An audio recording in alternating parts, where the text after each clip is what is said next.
অন্তর্বর্তী সরকারের জারি করা ১৩৩টি অধ্যাদেশের ভাগ্য অনেকটা নির্ধারিত হল শুক্রবারে ত্রয়োদশ সংসদের প্রথম অধিবেশনের মধ্য দিয়ে।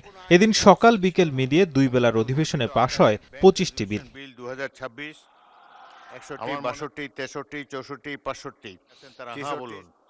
শুক্রবার বিকেলে জাতীয় সংসদে পাশ হয় ঢাকা সেন্ট্রাল বিশ্ববিদ্যালয়, উপাত্ত ব্যবস্থাপনা, সাইবার সুরক্ষা সহ জুলাই শহীদ পরিবার ও যোদ্ধাদের কল্যাণ ও পুনর্বাসন বিল।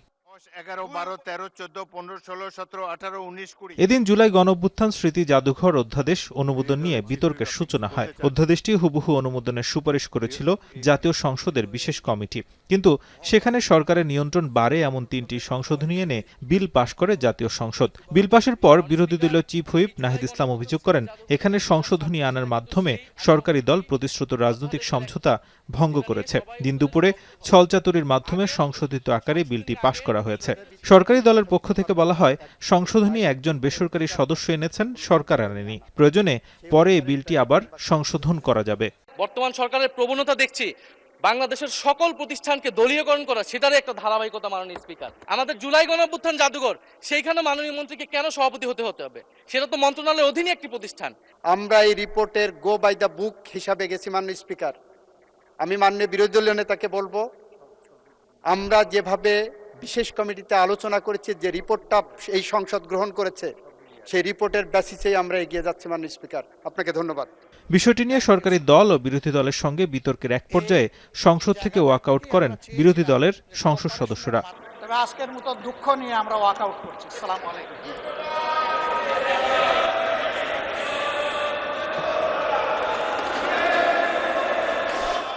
অন্তর্বর্তী সরকারের জারি করা ১৩৩টি অধ্যাদেশ অনুমোদনের জন্য ৩০ দিনের সময়সীমার শেষ দিন পর্যন্ত মোট ১১৭ অধ্যাদেশকে ৯১ বিল আকারে পাশ করে জাতীয় সংসদ।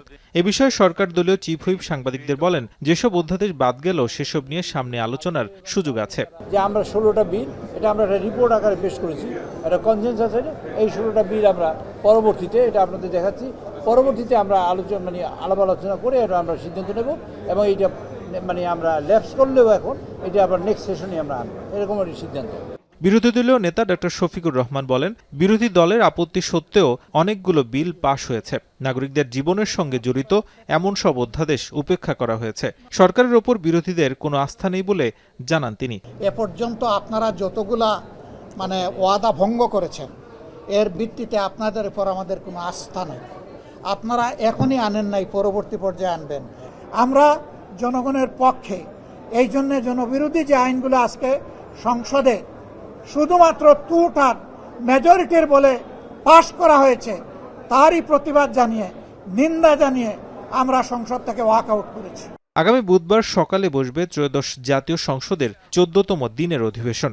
যারা এই প্রস্তাবের পক্ষে আছেন তারা হ্যাঁ বলুন। নাজমুস সাকিব, এখন, ঢাকা। প্রস্তাবের বিপক্ষে আছেন তারা না বলুন।